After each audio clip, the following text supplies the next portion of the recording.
You're listening to the No Gray Areas podcast with Patrick McCullough. We welcome back Joseph N. Gagliano, author and creator of No Gray Areas.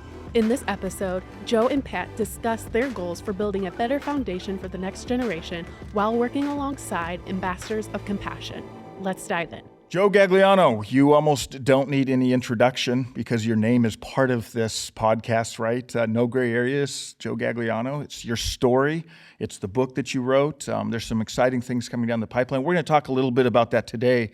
But you have a quote in the book about a windshield and a rearview mirror. Do you know that quote? Do you know what I'm talking about? Yes, I do. Yeah. It's kind of a mantra that helped reshape my life, my way of thinking since 2012, since 2013 when I got indicted for the second time. It was brought up in a men's group meeting that I was in, and this guy, it was just like the right place at the right time because I was really in a dark place. And you and I talked about this, Pat, and wrote about it in the book, and I had just got indicted the second time in my life. I knew I was facing prison. And I could not understand really how this was all happening, why this was all happening, and I was just trying to find some peace. And I went to a men's group meeting one night, and the guy that was speaking, a guy by the name of Brian Schwartz, said a couple quotes, and they were really resonated with me. It said, one of them was, "The windshield is larger than the rearview mirror for a reason, because what's behind you doesn't really matter that much. Wow. It's all what's about what's in front of you." And that really hit home at the right place at the right time. Because you were in a dark time at that moment in your life because you got all these regrets about stuff that's coming back up now, right? Yeah. And you're having to deal with. It was a lot of internal persecution that I didn't know how to get rid of. That really, the embarrassment to my family, the embarrassment to my parents, my kids, friends, I became a pariah to with a lot of people.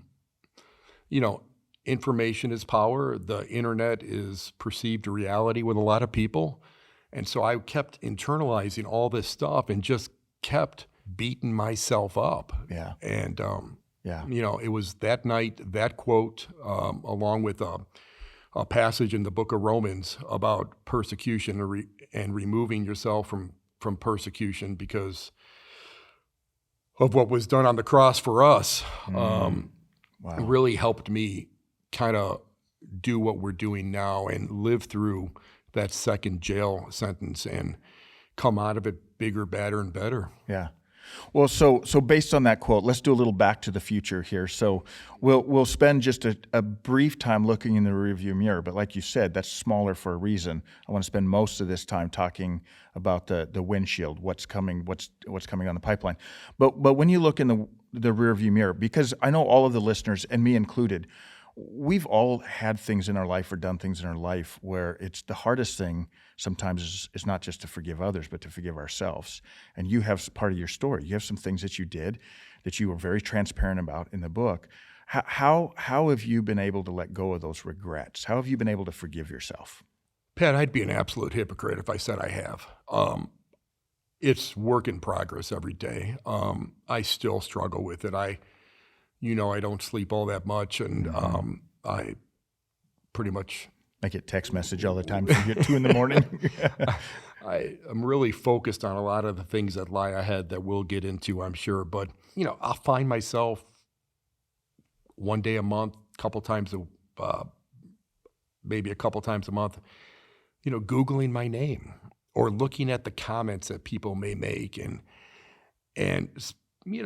there's some comments out there that are ugly. There are a lot of comments that are good, but really, I don't really focus on the ones that are good. I'll dwell on the ones that are bad.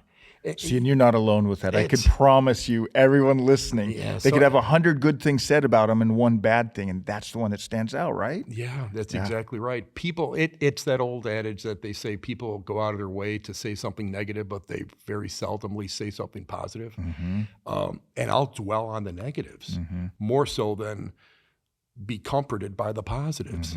So, I fail at trying to forget the past, as much as I I say that, hey, that quote really hit me that day. And as much as I say, I'm strong in faith, and there's so many great things happening in my life that we're doing to make a difference and effectuate a change in this world, I still struggle with the negativity. I still struggle with a lot of the choices that I made in the past, the embarrassment and some of the dark times that I went through.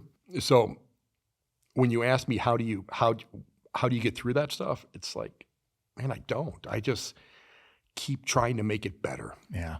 I love your transparency on that, though, Joe, because I think, again, I know I resonate with what you're saying, and I think a lot of the listeners will, that getting over regrets or forgiving ourselves, it's never a one-time thing. It's not like we make a decision one day and we say, all right, I'm moving past that. It's a process. So what you're saying is you're still in that process. You're still working through that. Dude, I'm just flawed. I am one jacked up person, work in progress, that's striving to do better, striving to always do right. But painfully, mistakes that I've made in my past, I have a hard time forgetting, and I guess that's a good thing, because I'm consciously aware of it. I'm aware of the choices that I made, and I'm aware of making choices in the future and having a better thought process behind the choices I make in the future.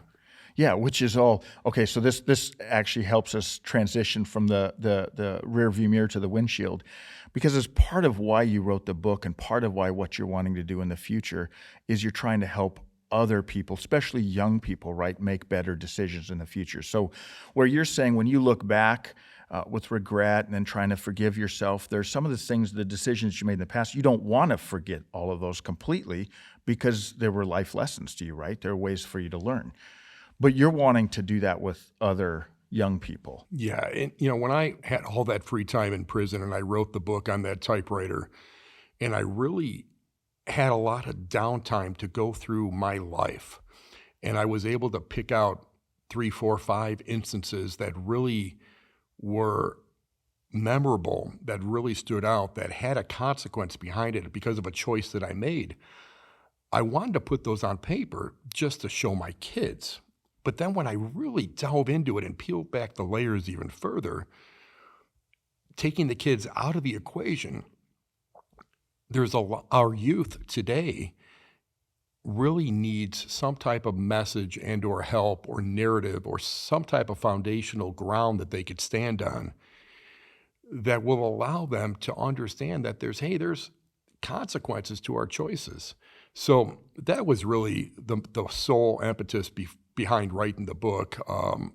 The kids, and using the choices that I made as a cautionary tale to try to help these kids that are just going through some struggles today, because this information age is deadly. Oh man, this social media stuff is just deadly. And they're posting stuff and doing things that they think are going to disappear, but they're not. They're going to follow them. That 10 years from now, that's going to come back up somewhere, and they don't realize that. A lot of them don't realize that, and they're making, like you're saying, they're making choices that are going to affect them later in life for sure. 100%. Yeah. Well, Joe, the other thing that I love about it, really quick, one more little thing about the rearview mirror, and then we will get to the windshield because it is bigger. But again, the redemptive side of the story too, being men of faith, I think the redemptive side is so powerful that even those mistakes and those regrets you have, you see how God is using those for good though, right? And that's, the Bible tells us, Romans 8:28, he's never going to waste a hurt or a mistake that we make. Pat, candidly, I have a problem when somebody, I think you know me well enough I don't take compliments very well. I don't take people saying, thank you, Joe, thank you for doing that. I get kind of squirmish inside when people say that. The listeners can't see me smiling right now because I'm nodding. Yes, I do know that about you. But I also have a problem when people say my story is a redemptive story, because in my mind it says, it triggers in my mind redemptive from some really dark evils that were done. And I don't think I went to the dark evil side. I just think I made some really flawed, jacked up choices. Yeah. The ASU choice, I was a product of my environment. I compromised my integrity at the age of 23 years old. Was it evil? I don't know. We have seen some evil in this world, and I don't think the ASU choice was an evil choice. I think it was just a flat out wrong choice. Yeah. A couple other choices that I wrote about in the book that I made, man, I don't think they were evil. I didn't rob or steal or hurt anyone or, God forbid, kill anyone or anything like that. I just made some bad choices. So when people say redemptive in my mind is coming from an evil place to a place of salvation where you're healed. Mm-hmm. And so when people that have read the book or read the movie script and say, hey, Joe, this is just a great redemptive story, it's like, gosh, I feel like I failed. I feel like I was, they interpret me or they internalize me as a evil person at one time in my life that all of a sudden decided to make good. I don't agree with that because I agree I've always been trying to do good. Yeah. I just failed many times. Well, there's two things on that. One, I'm going to note that because I use that phrase often. So every time I talk about this being a redemptive story, you feel like I'm saying you're an evil person. But here's the second thing I see from that. That's again why your story is so powerful, though. There's a lot of kids out there that they're not going to and doing an armed robbery of some convenience store. They're going to make a decision that it's not a great decision, but it's not like they're not robbing a convenience store. But that's what you're trying to get across. Those gray areas that they step into, they're going to affect them, right? I wrote about it in the book a little bit. It's like a grain of sand if you compromise your integrity. Now, we could say compromising your integrity to what degrees? Is there evil where you're just doing something that's flat out just obnoxiously wrong and hurts our society as a whole, and that's way off center? Or are there smaller poor choices that I made that are maybe 1 degree off center? But if you keep continually making those smaller choices, those smaller poor choices, and they're 1% at a time, sooner or later you're so far off center you could never get back to center again. Yeah. You veered so far off course. Yeah. So that's, and I love you for saying I'm going to be cautious about using the word redemptive anymore, but that doesn't really bother me. It's just, in my mind, I look at the word redemptive in a different way. Yep, I see that.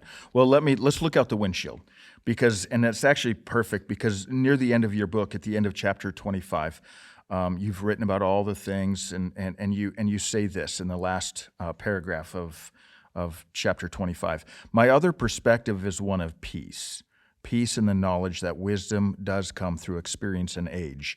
Boy, we're finding that out, aren't we? Yeah. Peace in knowing my purpose on this earth is just starting. And that's the part I want to really focus on. Peace in knowing my purpose on this earth is just starting, that I have a new and exciting life ahead where I can make better decisions and create much better outcomes for myself, my family, and the world. This is what's exciting. This is looking out the windshield, right? Because I've known you for about a year, and I see that. You are a dreamer, you're a visionary, but you're trying to take your story and your lessons and make it a better world, make things different. So there's a lot of cool things that are happening, right? So we're actually turning this into a movie, right? Yeah. So the movie, we hopefully should start filming second quarter of 2022, looking at a release date, ideally second quarter of 2023. But the movie's not done, and you know this the way I do right now, Pat. The movie's not done the way a general film would be done. We're not going to a production or a studio and doing all those gyrations to make a movie, and we're certainly not doing it for profit. We're doing it in a way. We partnered with an organization called Ambassadors of Compassion, and I know you're going to have Eric and Joni Hanna on the show here coming up shortly. But Ambassadors has it was a perfect fit for me and the concept that I had for the story. Because they have curriculum approved in high schools and colleges for our kids. Curriculum that is formulated around what these kids are dealing with in today's world. The peer pressures of the world, the bullying, the social media, it could be depression, suicide, all these factors that these kids are up against that you and I, candidly, when we were young, we never faced all that stuff. It's a different world. But they have curriculum built around this, and what we've done in this partnership is we're doing this feature film in a way where it's going to be integrated with the curriculum for Ambassadors. So when we launch the film in early 23, we're coming out with a way we're integrating pieces of the film inside of a workbook to be used in the curriculum for Ambassadors of Compassion. And then we're going to do the feature release with the studios. So it's a whole different paradox the way we're looking at it, and but super, super excited about it. I know you and I are going to be speaking at a lot of different high schools, a lot of different colleges, and all of 22 and 23 moving forward in anticipation of the film. But that's what really gets me excited. Yeah. And so when you look at the future, Pat, it used to be, I've said this to you a few times, I perceive myself as one of the dumbest smart guys you'll ever meet. Mm-hmm. And I say that because when I got in, whether I was at the Board of Trade and doing extremely well at a young age, or whether after I got indicted with ASU and I opened up the car washes, it was always trying to prove everyone else wrong. And how big and bad of a house could I get? What kind of new cars can I buy every year? How many digits did I have in the bank? And I don't know if it's through a maturation process, if it's through just getting older and seeing your kids grow and looking at the world in a different way, where you see some of the flaws that these kids are struggling, not flaws these kids are struggling with, but some of the issues these kids are struggling with. The viewpoints have completely changed. Where right now, business is good, we're doing well as a company, but the motivations are different. What changed that? Because that's so great. That's what I heard you saying, is your motives changed. What changed that? The focus was what changed it for me is to really drill down on being raw and real and figuring out who I'm performing for. So when I say, in the past where I look at the mistakes that I made and when I compromised my integrity, it was about performing for an audience of many. I was trying to make so many people happy, trying to show them what a big shot Joe is, how successful Joe is. Now you peel back those layers, I don't perform for anyone. I perform for an audience of one. And I know who my one is, And you write that in your book often, especially at the end. You talk about that as an audience of one. And I'll tell you, to keep it real, when I wrote it in the book in 2014 or 15, it sounded good. And I felt it, but I didn't live it. Because even when I came out from prison the second time, I found myself going back again saying, okay, I just need to prove all these people wrong, that I'm not only this one-time felon, I'm this two-time felon. I need to prove everyone wrong again. And I found myself slipping with some friends that I had back then that were just good to me. They were just really good to me. And I found myself slipping into a situation where I was performing for many again.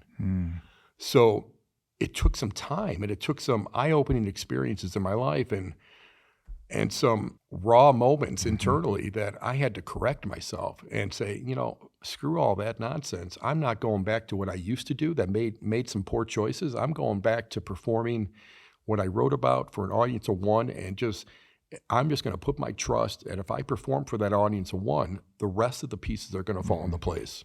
You bring up a point that's so powerful and I think anybody would resonate with this. I certainly do. That 12 inches from your head to your heart, that's a hard 12 inches. That's a long, right? Because you knew it was in your head, I'm going to do it for an audience of one, but to move that to your heart where you're actually living that out, it was a process. And you're still in the process. It's a tremendous process. And to be faithful and always stay true to what we need to do is just, it's been eye-opening of what happens when you maintain that course. Pat, I know you're aware because you're the executive director of it, but we opened up a foundation called Operation Joy. And Joy is an acronym for Jesus, others, and you. And the whole focus on that foundation right now is, at least my focus is, for kids. Kids that are in basic needs of necessities, food, clothing, shelter, education. God wired me in a way where that just tugs on my heartstrings. Our oldest daughter, Gianna, has a passion for foster kids. My wife, Tracy, has a passion for a clean water initiative where I completely agree with her. There's no way or rhyme or reason why anyone in this world in today's day and age should have to wonder where they're going to get clean water. Or walk miles just to get water, and dirty water. Yeah, it's just so fortunate to have you at the helm as the executive director. My family and I have just bonded in a way where it's just been amazing to see the kids over dinner talking about, hey, Dad, what do you think about doing this? We could make a difference in this organization, or we can make a difference here. And that's been, as a father, it's been amazing for me. Oh, yeah. Amazing, because we will be effectuating change. Yeah. We want to deploy our resources in a way where we can see immediate change in this world. Yeah, yeah. And especially, I know this comes up often with a lot of your family, with youth. It's something that you've been passionate about, and even the initiative with this going along with the movie, again, trying to reach young people. What is it about young people that gets to your heart so much? Because it's something that you talk about often, and you talk about trying to reach this next generation. Pat, I just think that I look back in my life and I peel back the layers, and I'm always trying to dive deep internally. And I look at all the choices that I had, and I'm like an anomaly. I'm like in a small percentage of people that had the opportunities that I was given to me. Great family, parents married 52 years, loving family, sister, brother. We were a unit, and I had every opportunity for education. I had a brain too. I had a brain that worked in ways and saw different things and made a tremendous amount of money at a young age. But I managed to squander it and lost it. And so even with all those opportunities. With all those opportunities. And I was in a small percentage of people that are actually given those opportunities. And then I look at kids today that some of these, we started looking at an organization here lately for foster kids. And you look at these stories, and I had when Gianna and Raina, our second daughter, would talk to me, and then you talked to me about the meeting that you guys were in. And you hear these kids that are 17, 18 years old that age out, right? I never heard that word aged out before until you guys brought it up to me. No support system. They've lived their whole life being rejected. They go to these galas, they go to these events where they bring in potential foster parents, and the foster parents don't pick these kids. And now they're 18 years old, and they're just turned loose. And they have no foundation behind them. They don't know what a family unit is. They don't know who to trust, who not to trust. They've been rejected their entire life. And you talk about, for someone like me that's had all these blessings and I just screwed them up, seeing stories like that, seeing kids that are in need of basic necessity. You look at Phoenix as the 5th largest market in North America, but yet there's kids that go to our school system on the west side, or maybe even on the north side up in Scottsdale, I don't know, that are literally rummaging through garbage cans in the cafeteria to bring food home for their families to eat. How the heck does that happen? For me, it does. It just tugs on these heartstrings. And if we can do something to make a difference in those lives of those kids, I think the next generations will be so much better off, because that's what's, in my mind, in my humble opinion, Pat, that's what's really turning this country to a dark place, is that there is no more foundational basis of right and wrong. Yeah, for sure. It's out the window almost. For sure. Well, and that's what's so exciting about this curriculum. You had touched on that a little bit at the Ambassadors of Compassion. And like you said, we're going to have Eric Hanna, who's one of the founders, on here. He's going to be on here in coming weeks, going to really unpack what that is. So I encourage the listeners to tune into that, going to unpack what that curriculum does. And a lot of it is to teach some of this character, the character development, the things that, because I was blessed with a good family too. The things that we grew up just learning, it was just part of what we learned. But we still made mistakes even with all of that. Think about kids that don't even have those opportunities, that don't even have that training. So to get to go out and share this, and hopefully that million-plus student initiative, what if we could reach 1 million students with that, right? That's the big vision. That's the vision. 2023 will be 1 million kids. 2022 will be at least 300,000 kids. We're focused on Southern California. We're focused on Arizona. You know all the stuff that we're doing behind the scenes right now. We're on this thing 8 days a week. Super, super excited about making a difference in this world, in these kids, and getting these generations back on track with some foundational structure. And Pat, it's not about faith. And I'm wearing a hack with a cross on it because that's who I am. Yeah, you're a man. That's who I am. And I believe in faith, and faith runs my household and runs my life. But the curriculum with ambassadors, we're not jamming faith down anyone's throat. Yeah. We're jamming right and wrong, black and white, values, what's good, what's bad. That's all we're doing. Yeah, setting goals, resiliency, how to let go of hurts, and all those things that, yeah. It's not, cautious, because I know some of the listeners on some of the guests that you've, well, not the listeners, some of the guests that you brought on, they sit there and talk about their faith all day long. And hey, that's great, because we want to get to know the person that you're interviewing, what they're about, what they're good at, what they're not good at, and keep it real. But what we're doing with our initiative is not faith driven. It's almost like your actions speak so loudly, I can't hear what you're saying. So if we can have our actions speak so loudly, they're going to get what we're saying. And it's not even, we're not even going to say anything about faith. We're just going to let our actions do the talking as what's right and what's wrong. And, maybe accidentally they're going to come to faith. But we're not jamming it down anyone's throats. And even if they don't, we'll still love them the same and still reach out to them the same. It's all Absolutely. Good. Joe, one of the things that I love about you, it's an acronym that I heard years ago when I was working with the anti-human trafficking, and it's NIMBY, not in my backyard. You have that heart, and I love that about you. When you hear about something like even when your two daughters and I met with this foster care organization just last week, and you start hearing about what some of these kids are going through, you have that heart of justice, that heart of what's right, and to say, not in my backyard, like not if we can do something about this. This isn't right. Kids shouldn't grow up this way. I have a flaw of wanting to solve problems, and it's not a flaw. But you know what? One of my gifts that I've been given is the ability to do so. And I used to try to figure it out solely for monetary gain and business structures, and I still do. I'm a serial entrepreneur, and I look at a lot of different things in different ways than other people might. But I'm finding I could use those talents to solve problems of hurt in this world. And Pat, there is so much hurt in this world. We're looking at a 15-year bull market. The economy is robust. I mean, this COVID thing has kicked a lot of people hard in the gut. But we're looking at a 15-year bull market.